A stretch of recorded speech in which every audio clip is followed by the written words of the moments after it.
Mi invitado dice que no tienes que soportar más del diablo cuando descubres, cuando entiendes que tú estás vestido para matar.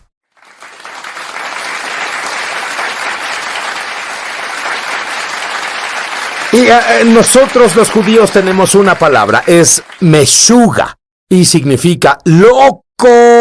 Mi invitado Rick Renner tomó a 3 pequeños hijos y a una esposa y se fue a la antigua Unión Soviética cuando aún era la antigua Unión Soviética. Entendí que Dios llamaba a mi familia a mudarse a la Unión Soviética, y aún era la Unión Soviética en ese tiempo. No era el lugar más deseable para mudar a tu familia y... Bueno, al revisar notas, yo fui a la antigua Unión Soviética involucrado en un alcance al mismo tiempo que Rick. Y estábamos en un cuarto de hotel. Y en ese cuarto había muchos insectos, tantos que muchos tomaron sus camas y las pusieron en los pasillos. Si nunca has visto un hotel soviético de ese entonces, no sabes lo que es vivir. No puedo imaginar a tu familia yendo a ese lugar. Sí, fue sobrenatural. Me enamoré de las personas soviéticas. En una semana es como si entraran en mi corazón. Y cuando volví a los Estados Unidos, después de este corto viaje, todo en mí latía con el deseo de reunir a mi familia y volver a la Unión Soviética. Y el Señor me habló claramente y dije, ¿por qué? ¿Por qué llamas a mi familia para mudarse a la Unión Soviética? Y dijo, porque habrá un avivamiento ahí que necesitará grandes maestros de la Biblia. Y tú serás más necesitado ahí que en los Estados Unidos. Y ¿sabes qué? Veo por qué Dios hizo eso con Rick. Porque tú comenzaste la primera estación de televisión cristiana allá, tienes una red de televisión ahora. Tienes una red apostólica de más de 400 congregaciones.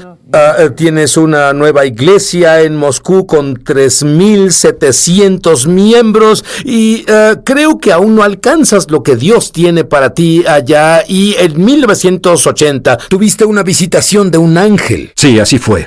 Y yo he visto ángeles, pero tú me provocas celos.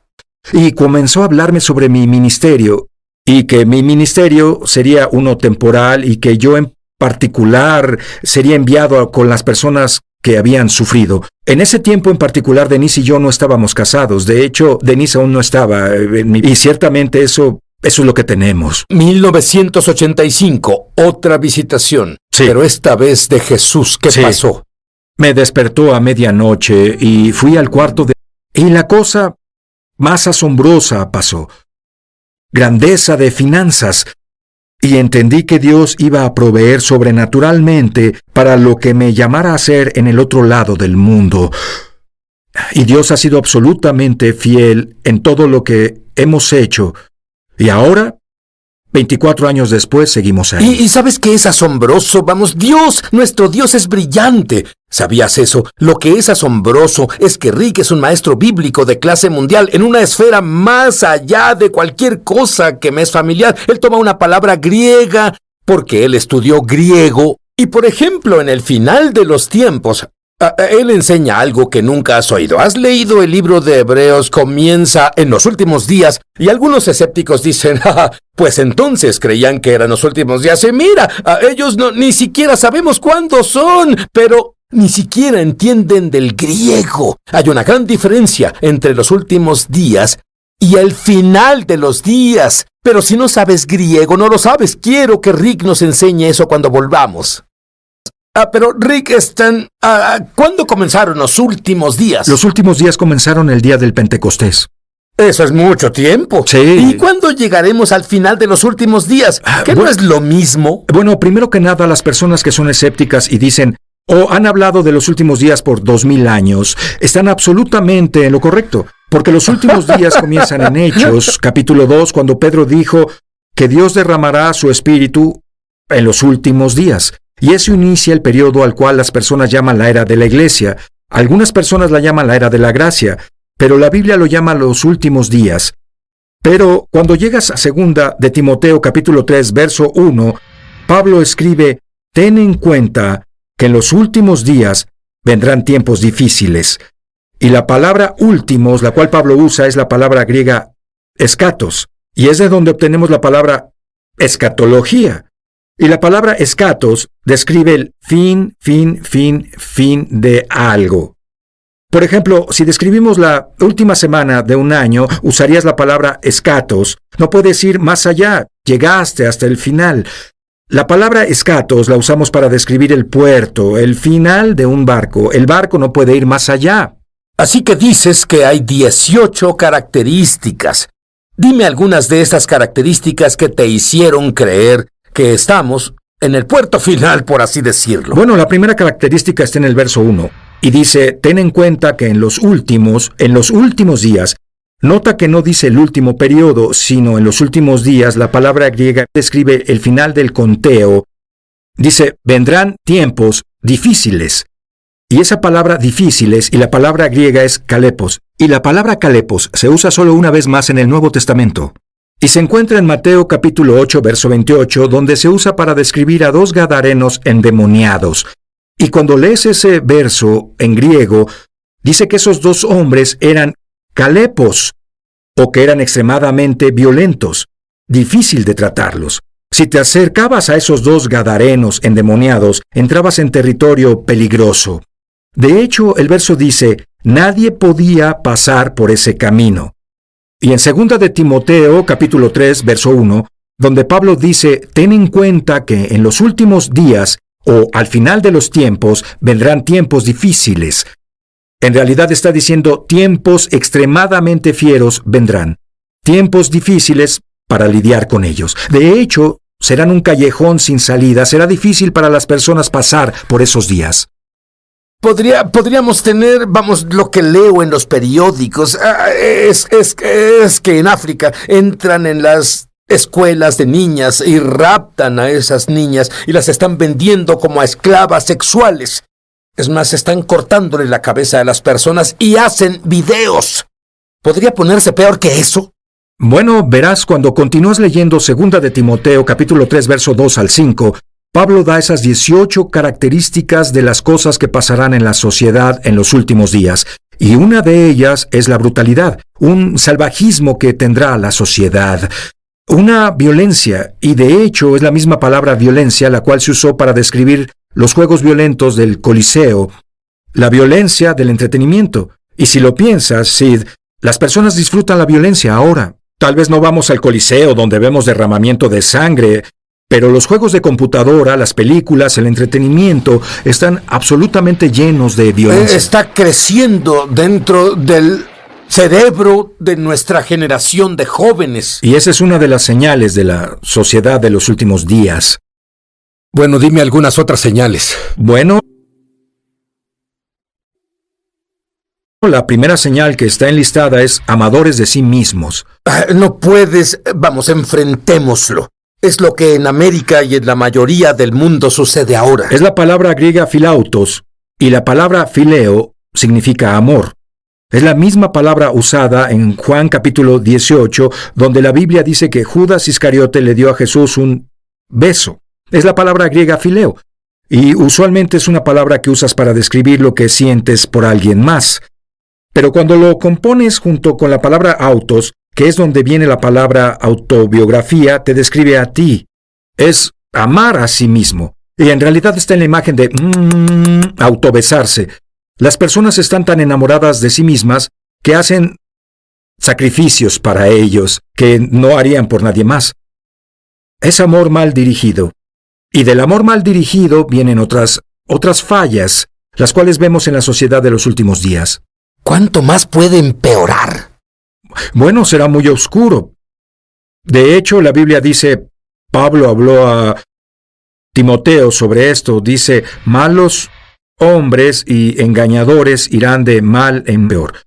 Y la buena noticia es que estamos ungidos para estos tiempos. Bueno, eso era lo que te iba a preguntar, porque vamos a leer esto en la Biblia, específicamente en griego, te espantaría mucho. ¿Y qué le dirías a alguien que teme vivir en los últimos días, el puerto final, el final de los días? Diría que las escrituras no se escribieron para asustarnos, se escribieron para prepararnos. Estos versos fueron escritos para que pudiéramos aislarnos de lo que está pasando en la sociedad. Por ejemplo, si sabemos que el narcisismo es una característica primaria de los últimos días, entonces debemos trabajar en amar a otros y amar a Dios. Si sabemos que la avaricia es un pecado importante de la sociedad en los últimos días, entonces debemos trabajar en dar, debemos voltear a esos versos y debemos trabajar en lo opuesto a esas cosas. Pero ¿sabes lo más importante que dijiste? Él dijo: fuimos creados para vivir en este tiempo. Está en nuestro ADN espiritual y Dios nos confía esto. Voy a decirte otra cosa.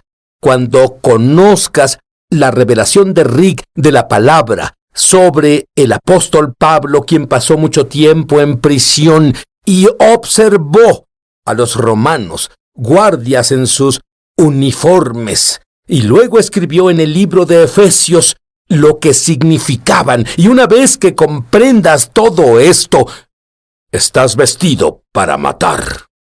¡Para matar! Somos creyentes. Nos conocen por nuestro amor. ¿A qué te refieres con vestidos para matar? Bueno, habla de una armadura espiritual. Explícalo. Armadura espiritual. En Efesios 6, verso 12, Pablo dice: no tenemos lucha contra sangre y carne, sino contra principados, contra potestades, los gobernantes de la oscuridad, contra huestes espirituales de maldad. Y si en ese verso es casi como si el apóstol Pablo tuviera una revelación, y de pronto la esfera espiritual fuera partida, y él pudiera ver dentro de esa esfera, y cómo el reino de Satanás está militarmente alineada. Y él vio que en el reino de Satanás había principados, luego había poderes, había gobernadores de las tinieblas de este siglo, y luego había demonios de nivel más bajo, que son huestes espirituales en las regiones celestes despachados a nuestra atmósfera. Y la única forma en que podemos resistir a esos demonios bajos despachados a la atmósfera es cargando y caminando con toda la armadura de Dios. De hecho, Pablo dice: vestíos de toda la armadura de Dios para que podáis estar firmes contra las acechanzas del diablo. He escuchado a tantos creyentes que creen eso literalmente, y cada mañana se levantan: me pongo el casco de la salvación, me pongo la coraza de la justicia, el escudo de la fe, y dicen eso, pero se ha vuelto casi un parloteo religioso en lugar de lo que enseñas. Bueno, creo que es muy sincero cuando las personas hacen eso, pero si estoy sentado en mi cama y digo: voy a ponerme mi casco, yo no me pongo mi casco. La Biblia dice claramente: esta es toda la armadura de Dios, y de Dios en griego significa que la armadura viene de Dios. Y que la única forma de poder caminar habitualmente en la armadura de Dios es si caminamos con Dios, porque esta sale de Él. Es un resultado de una relación con Dios. Cuando leo lo que enseñas sobre las diferentes partes de la armadura, cuando un soldado romano en realidad se preparaba para matar, y cuando tenemos la armadura, ya no estamos indefensos contra el diablo. Dime, toma un par de las piezas de armadura y dime qué significa y qué era en el mundo natural y qué es en el espíritu. Bueno, tenemos lo que se llama el escudo de la fe. Y Pablo se refiere al escudo de un soldado romano. Y había dos clases de escudos.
Había uno pequeño, redondo y decorativo, el que cargaban en un desfile, pero nunca usaban ese para defenderse, era solo un escudo decorativo.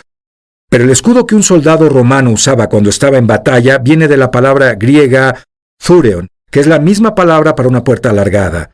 Si tuviéramos que elegir una puerta en este edificio, sería la palabra thurion, y es la misma palabra para un escudo romano. ¿Y qué pasó? Así es cuando un soldado romano entraba en la infantería, lo medían. Y esto es muy importante porque Romanos capítulo 12, verso 3 dice, Dios repartió a cada hombre una medida de fe. ¿Qué es la medida? Ellos medían al soldado romano de lado a lado, de pies a cabeza, y hacían el escudo para su tamaño, y así estaba cubierto de lado a lado, y estaba cubierto de pies a cabeza. Si tenías un escudo, estabas completamente cubierto. Así que cada uno tenía uno hecho a la medida para sus necesidades. A la medida. Y los hacían de madera y piel. Y tomaban la piel y la metían en agua y la saturaban para que las flamas que la golpearan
se apagaban el fuego. Y así nuestra fe ha sido saturada en la palabra de Dios. Y cuando nuestra fe es saturada con la palabra de Dios, se vuelve una fuerza que el enemigo no puede penetrar.